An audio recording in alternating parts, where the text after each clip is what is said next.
Hugo Chavez had a very dramatic entry into Venezuelan politics. He was a lieutenant colonel in the Venezuelan army in 1992 when he headed a coup.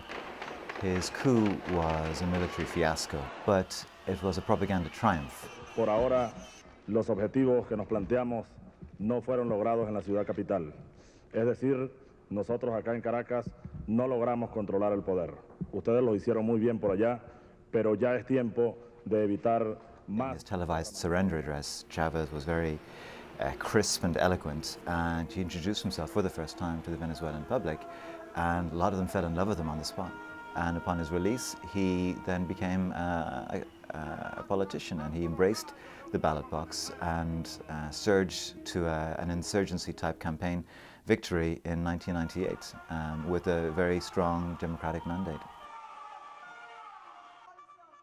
Hugo Chavez will be remembered for having stood up to the United States and for having emboldened other leaders in the region to be more forthright in saying no to the United States, in asserting their own rights, and in a certain rise in nationalist sentiment. To see these countries now much more assertive in their outlooks is you know, I think has to be a good thing, and it's long overdue. Que nos veamos como iguales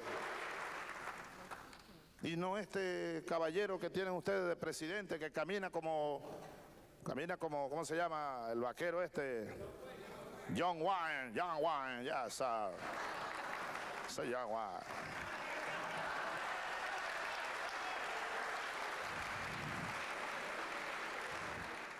Hugo Chavez had a very dramatic impact on poverty in Venezuela. Poverty rates officially have tumbled. They've more than halved under Chavez, which on the surface is a very impressive feat. This was a function really of very lavish spending on social programs, because Hugo Chavez had the great luck that he arrived just in time for an oil boom, an unprecedented oil boom, which poured more or less $1 trillion into the Venezuelan treasury.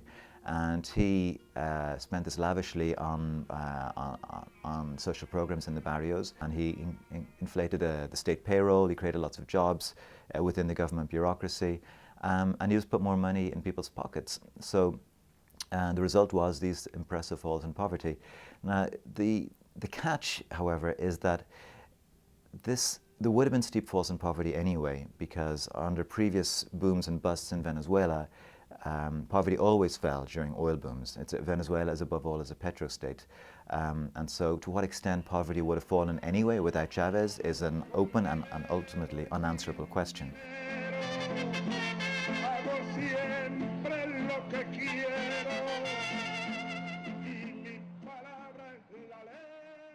Well, there are some legends about Hugo Chavez. He came from humble means, but not the extreme poverty that subsequently became part of the Hugo Chavez legend. And his private life is always quite mysterious. When he became president, he was already previously married and divorced, and then he had acquired a second wife, Marisabel, and she was physically a striking contrast with him. She was blonde, kind of pale-skinned, almost like a Desdemona type character. And she helped soften his image, because a lot of Venezuelans were concerned about him at the beginning because of his military background. And she had a prominent political role in the early years. In any case, they divorced, and in the early years of Chavez's presidency, after which a veil fell over his romantic life, and Chavez has not really spoken about it. So it's, in a sense, he became married to the revolution in official discourse. His relationship with the foreign media was often quite combative.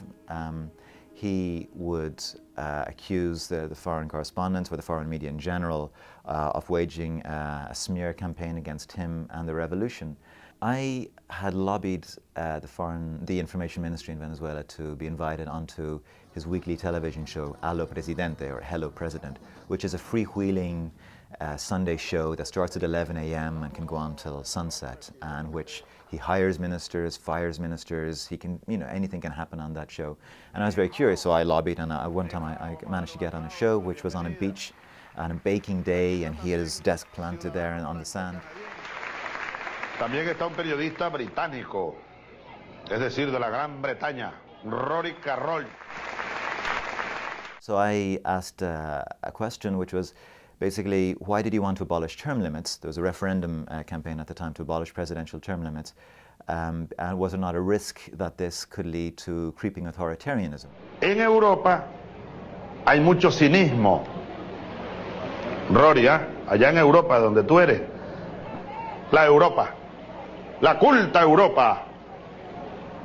Europa, y nosotros somos los bárbaros, los indios, los negros, los sudacas. Vaya qué cinismo el de Europa.